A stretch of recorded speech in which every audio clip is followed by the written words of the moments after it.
Picture this. It's 1926, a foggy night on the Aegean Sea. Two ships collide in the darkness. One of them sinks, and lives are lost. It's a terrible maritime tragedy, for sure, but what happens next is what's truly incredible. It puts the very idea of national sovereignty on trial and ends up creating a legal principle that, believe it or not, still governs our world today. So let's get right into this amazing story. You know, the whole thing really boils down to this one question. When something goes wrong on the high seas, I mean way out in international waters, who gets to be the judge? The country the accused person is from, or the country the victims are from? This case was about to provide an answer. And let me tell you, it was a powerful one. And for many, a pretty shocking one. All right, so here's our game plan. First, we're going to look at the collision itself. Then we'll dive into the huge legal fight that it kicked off. After that, we'll break down the arguments from both sides, France and Turkey.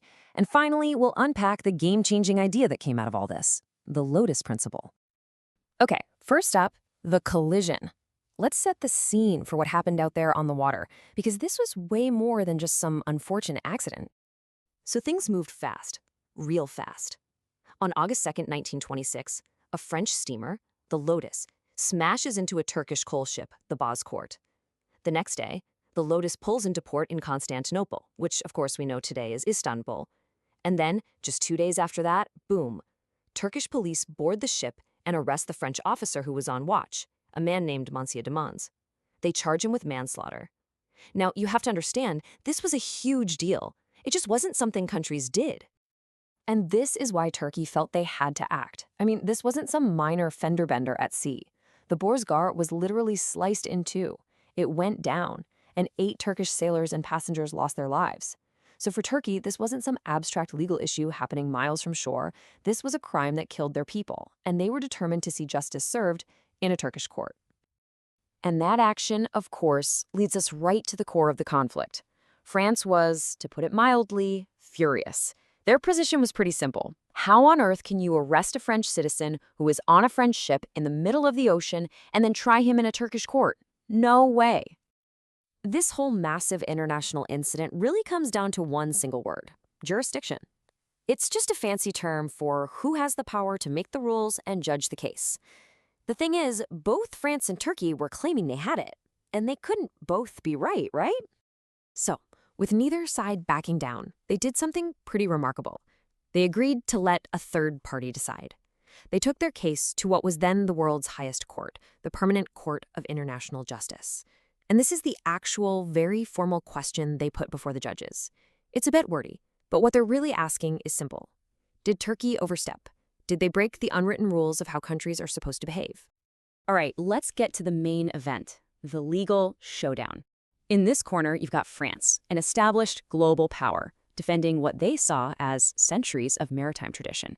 And in the other corner, you have the brand new Republic of Turkey, really flexing its muscles and saying, we're a sovereign nation and we're going to act like one.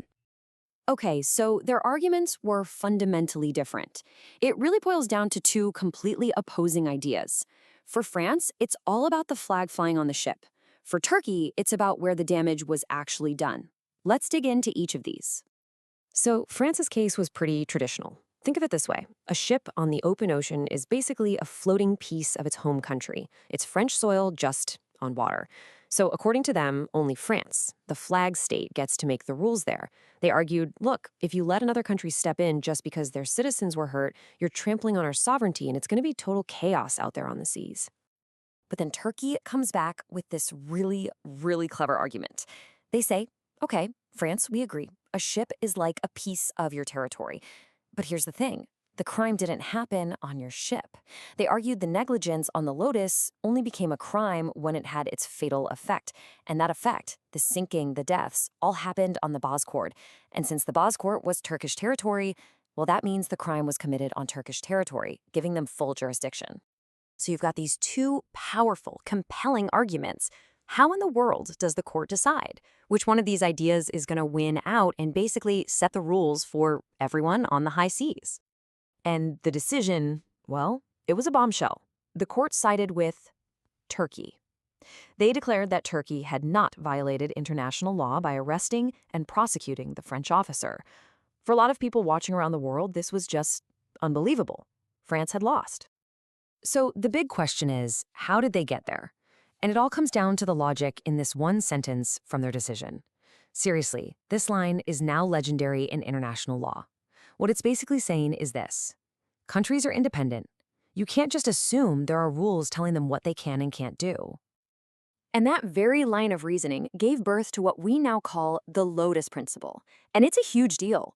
The core idea is simple, but revolutionary. If there isn't a specific law telling a country they can't do something, then they can. It completely flipped the script. The responsibility was now on France to prove Turkey broke a rule. And guess what? They couldn't find one. Let's just walk through the logic here, step by step. First, states are sovereign. They're the boss. Second, because of that, if you're going to accuse a state of breaking a rule, you better be able to show us that rule in writing. The burden of proof is on you. Third, France couldn't do it. There was no treaty, no custom, nothing that explicitly said what Turkey did was forbidden. And therefore, fourth, Turkey was in the clear. What is not forbidden is permitted. And if you think this story isn't dramatic enough, get this. This massive, world-changing decision, it passed by the skin of its teeth. The judges were deadlocked, split right down the middle. It all came down to a single, tie-breaking vote from the court's president. It was that close to going the other way. And that brings us to today, and why this nearly century-old case still matters so much. The Lotus Principle is a huge pillar of national sovereignty. It gives countries a green light to act unless there's a clear red light telling them to stop. But it leaves us with a really tough question, doesn't it?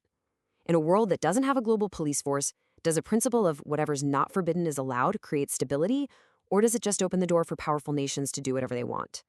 It's a question we're still grappling with, all born from a tragic collision in the fog.